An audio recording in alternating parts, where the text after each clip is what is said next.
Hello, everyone, and welcome back to the 50th episode of the Big Bala Brands podcast. First of all, thank you guys so much for being here and for tuning in from wherever you are in the world, whether you are in the US, whether you're outside of the US. I apparently have global reach, and I'm so thankful for that. So, welcome to this podcast, this episode. If you're new, welcome to me. And if you're an existing listener, thank you and welcome back. So this is very big for me. This is the 50th episode, halfway to the triple digits 100. I started this almost a year ago. And it's been so great to just continue to grow this for myself and bring back more for all of you listeners. When I first started this, I was just using voice. You didn't know who I was probably. And eventually I just started putting my face on camera. And now I'm trying something new here, which is, even if you're listening, I am standing up in my living room and with this whiteboard here. Mark, just really appreciating the fact that I've hit the 50th episode. So again, thank you guys so much for being here. Now, in this episode, I really wanted to reintroduce myself to you guys and my story and all the things that I've gone through and what I've learned through this journey, and really how I approach all this very differently when it comes to money, because we all have different stories growing up. We have different things we learn, observed from generations, things that were not in our control, which is okay. We don't know what we don't know at different ages in life. But I remember when I was really young, there was two phrases I heard, which now have been the biggest gifts in my life, because now I understand things so much differently. And it's why I do what I do, why I approach finances and money so differently. And the two phrases were, we can't afford it and we didn't have enough. Now, when you're young in life, you really don't make sense of that. You don't really think much about it. But as time goes on, you grow in life differently and you start to question or ask yourself things. And it really wasn't until my late teenage years, early 20s, when I picked up my first book about 50 common money mistakes people make. It was like my first guide manual when it comes to money in your life. And I made money throughout the Christmas holidays, which was great at the time. It was a great feeling. I'm not the poor kid anymore. I have money. I can enjoy and have life. And then it wasn't until college. Now it's like I'm going through life's journeys and steps. And in college, I realized, hold on, no one's teaching money, financial literacy. That's not a thing. Finance degree is one thing, accounting degree is one thing, but there's got to be something deeper here. And so I didn't go for those degrees. I'm not a finance or accounting major, but I was always a student of it. I really consider myself a student of it. So I've been on this journey learning all this for over 10 years. And seeing how people are in college, people go through independence for the first time, jobs, you take out loans for school, then it's okay, get out of that, and more loans for cars, mortgages, home, all these different things. I'm like, it's still not taught. It was a little strange to have this realization that no one's really talking about money in school.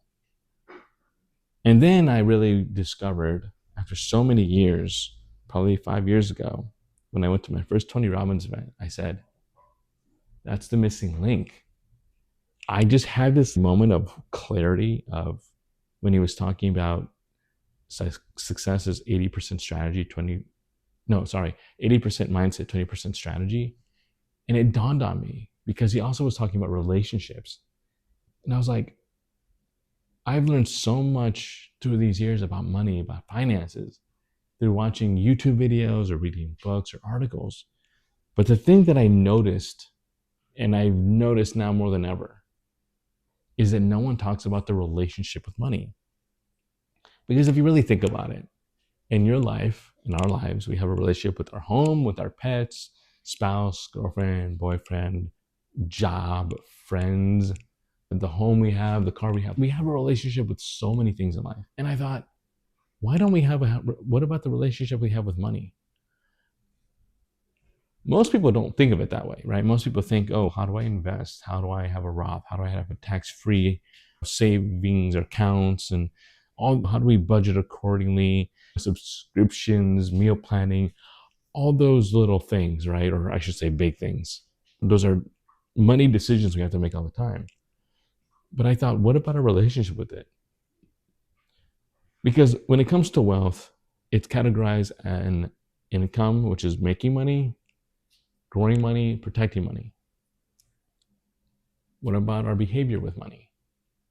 How we spend it, subscriptions, how do we use it in everyday life? What is our connection with it? Because connection is such an important thing, because beforehand, before the digital world really came to the picture with electronic payments, we always had to have cash, which means you get to see, I have this much in my wallet, and I spend it and it passes my hand. I have a connection to it. Nowadays, it's tap, swipe, Apple Pay. That's your behavior, how you're spending it every day, whether it's whatever it is. And then people are getting really anxiety and stress because you don't want to look at your bank account, because you're like, oh, I don't want to see how much I spent over the weekend or on my vacation or things like that. And again, it's behavioral economics.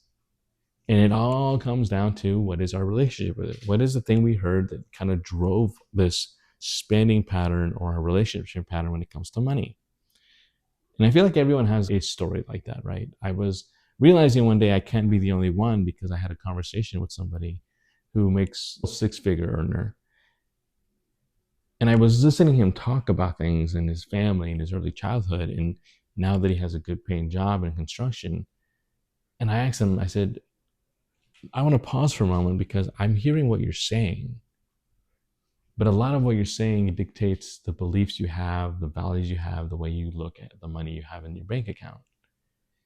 None of it really, to me, sounded like he was happy with it. So I said, do you think that's like your psychology with it affects you in a certain way with it, how you're connected to it? Imagine you're going home and money is sitting on your couch. Are you looking forward to it? Are you like, I don't want to go home quite yet? Or do you go and embrace it and love it? And he was like, I never thought about it that way.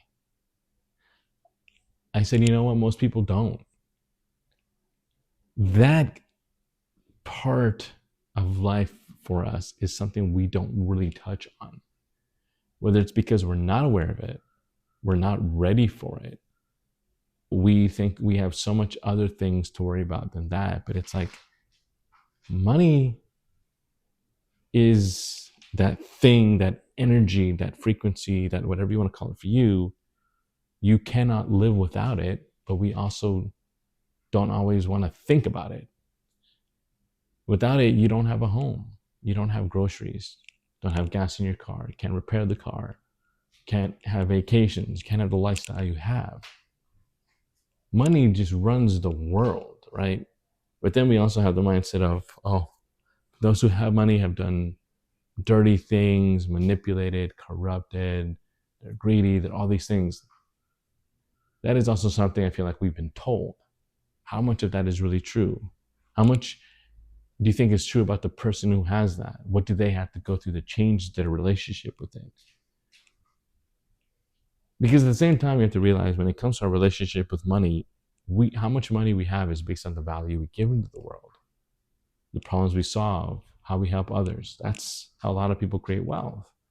They're bringing something to the world that adds value. But everything always comes back to the same pattern, the same idea, the same, just, it's like you're poking at the same spot.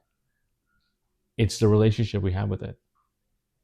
And years ago, I did this thing where I thought it was so silly at the time, and I look at it and I'm like, I was rewriting my relationship with it, because I treat money like I'm dating it.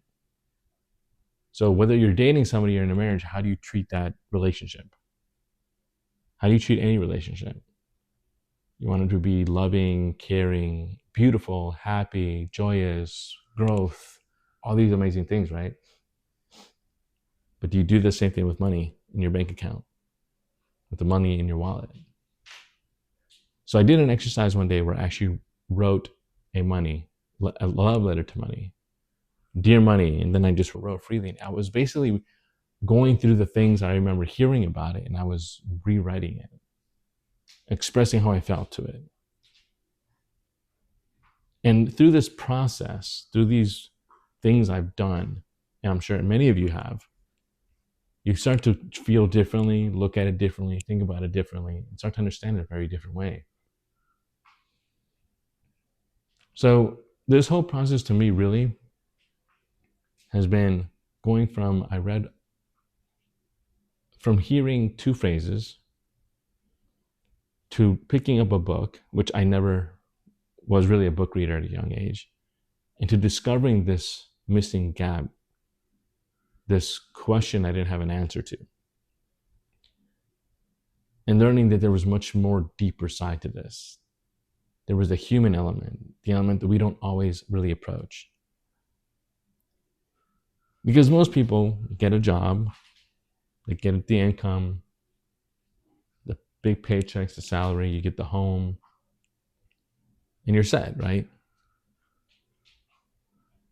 But when it comes to having that money in your life, what is the money doing for you? It should have a purpose in your life too. It should have a different connection to you. It's an energetic, I think the best way I can even describe it that way is it's like how people, if you're a Star Wars fan, it's like the Force. The Force is everywhere. The Matrix is all around you. This energy is all around you. We can feel it. And money is the same way. Only money, if it's not a piece of paper coming through your hand, it is a number on the screen. What is your connection to that number on the screen? So this is the whole thing that really my mission, my purpose, my why I've been doing what I'm doing, because I'm like, I discovered this thing that was so unique in my life that when I was young, I was like, hold up, what does that mean to me? And how many other people can probably relate to that? Or maybe have no idea that there's a different way of looking at it. So I'm like telling myself, I'm standing really out of the crowd here because the work I'm doing is so different in the world of finances.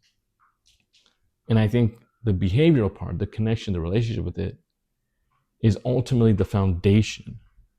It's like when you're building a home, you have to lay the foundation first. And then you build on top of that, on top of that. And if the foundation is solid and strong, everything will be okay. But you have to learn to control the behavior part, the relationship part with it. That's why a lot of people make mistakes when it comes to investments and so many other elements to money, is that if you don't have a healthy relationship with it, it's not going to blossom for you. It's not going to be abundant. Or if it does, you're not going to be happy still. Inside, you're still not going to be content, whether you have $1 million or $0. But the other element too is, why do you let it control you so much? When the people make a lot of money, they're happy, they're joyous, but then they go spend it. And then when you have no money, you're miserable. People are unhappy, they're stressed out, just because of what that one number does in their life. Because again, the connection you have with it. How does it play a role in your emotional health, and your psychological health, your mental health? Then there's also considering that's your financial health.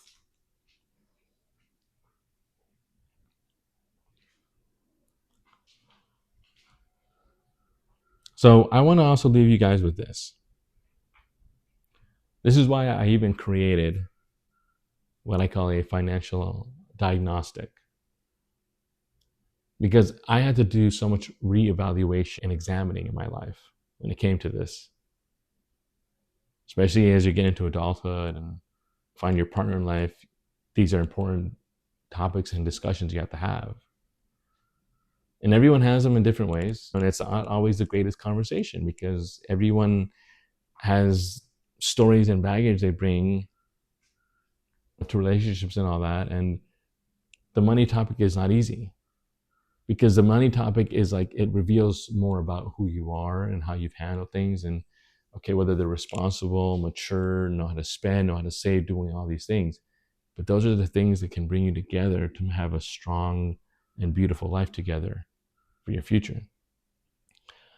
So I created this diagnostic. It's a very simple form. It's not overly complex, that I also want to share with the world because it can give you a sense of an idea of how you look at it, why you do what you do, how you do what you do, and if you want to change that.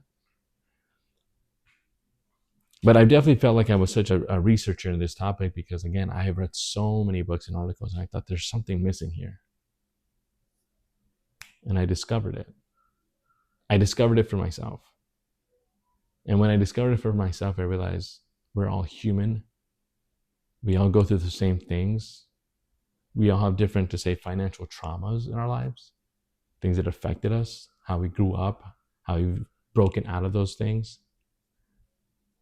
But there's always a little more work that can be done. In strengthening the relationship with money is if you go for a walk or meditate or go to the gym or do any kind of exercise, you have to build that rep, build that muscle over time. It doesn't come overnight. And it's taken me years to be able to do a lot of things I do with money very naturally, very fast. So I hope you guys had some takeaways or breakthroughs or realizations through this, or maybe could relate to my story, the things I've heard, and maybe it gave you a different way of looking at it. Maybe this is something that is going to help you approach it differently, really examine differently in your life. And I know in life sometimes it feels like, oh my God, I'm stuck. I don't know what to do. Reach out to me. That's what I'm here for. That's why I do this. If you need help with a little bit of guidance, that's what I'm here for. But if I'm able to do this in my life, I know you can do it too. Everyone has the power to change it. Everyone has the ability to do it. But you have to make the choice. You have to be willing to take very decisive action to move forward and rewrite the stories you made, just like I did. So I believe in you guys. I'm very grateful you guys have been here all this time with me.